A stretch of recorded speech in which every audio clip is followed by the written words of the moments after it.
Ang pagtulog ay isa sa ating mga pangangailangan upang tayo ay magkaroon ng malusog na pangangatawan.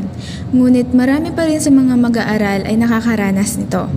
Ang nasabing issue ay maaaring lumala at maaaring maapektuhan ang pag-aaral at kalusugan ng mga mag-aaral. Nais naming alamin at suriin ano nga ba ang iba't ibang dahilan kung bakit nararanasan ito ng mga mag-aaral. Ano ang iyong karanasan sa kakulangan sa pagtulog? Pag kasi wala akong tulog, no, na-experience ko lang is masaya ako, no, kasi tawag dito, hindi ko alam, mas marami akong energy kapag wala akong tulog, gano'n. Very frequent, very often po sa akin.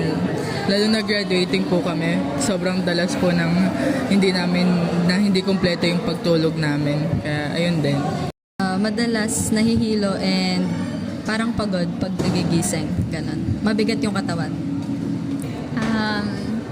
Karanasan ko, parang kinabukasan, masakit siya sa ulo, ganyan. Hindi ako makafocus sa ginagawa ko, ganyan. Madalas,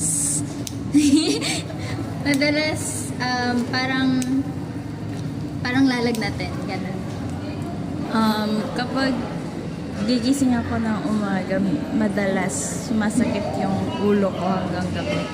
Tapos, nahihirapan akong matulog the next day.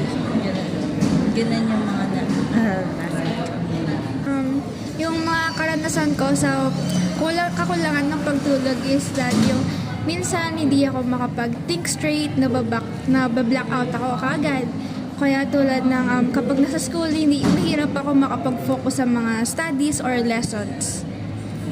Ano ang mga dahilan kung bakit nagkukulang ang iyong tulog? Maraming dahilan kasi nahati siya sa 4. Una, may kausap ako, like yung mga friends ko talaga, pag mag-uusap kami niya, deep talks ng gabi, umabot kami ng mga 3 o'clock ng gabi, gano'n. Pangalawa naman, naglalaro. So, pag naglalaro kami, gano'n din, no? Umaabot na kami ng madaling araw bago matapos. Pangatlo, syempre, yung ACADS, yung mga ginagawa ko niya sa groupings, gano'n. So, maraming, parang rush na peta. Alam niyo yung pag nagka-cramp ka na, gano'n. At saka pang-4, trip ko lang. Kasi, minsan talaga ako, kasi may insomnia ako, no? So, minsan hindi talaga ako nakakatulog.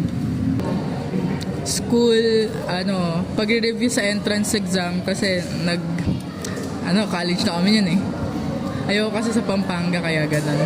Kaya, yung pagbiyahe from school to bahay, 2 oras din kasi yon, 4 hours pag pinagsama mo, uwian. Tapos yung school works kasi sobrang patong-patong yung namin ngayon. Talagang minamadali kami. Yun lang. Most of the time dahil sa mga school works, tapos sa church since active sa pagpunta sa church, and then yung mga ibang ginagawa sa personal life. Una, sa totoo lang, sa social media, ganyan. Tapos, pag kailangan talagang mag-excel sa exam, ganyan, like, mag-aaral, ganun. Kaya madalas, mga 1 a.m. na natutulog, ganyan, 2 a.m. dahil nag-review. Usually sa pagre-review.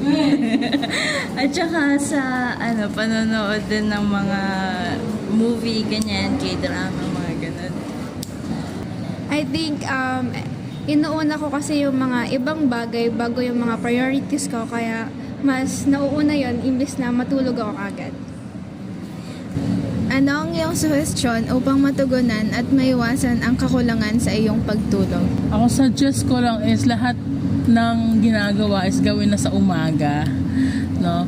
Tapos pangalawa is kapag may free time ka, yung mga dapat mong gawin is gawin mo na. Tapos uminom rin ng gatas, no, para makatulog, magkape, then ano pa bang mo? Tapos yun, magbasa ng book, then makakatulog ka rin.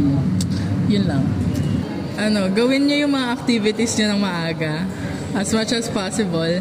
Huwag niyong papansinin yung mga nagsasabi na hindi niyo kaya. Kaya niyo yan.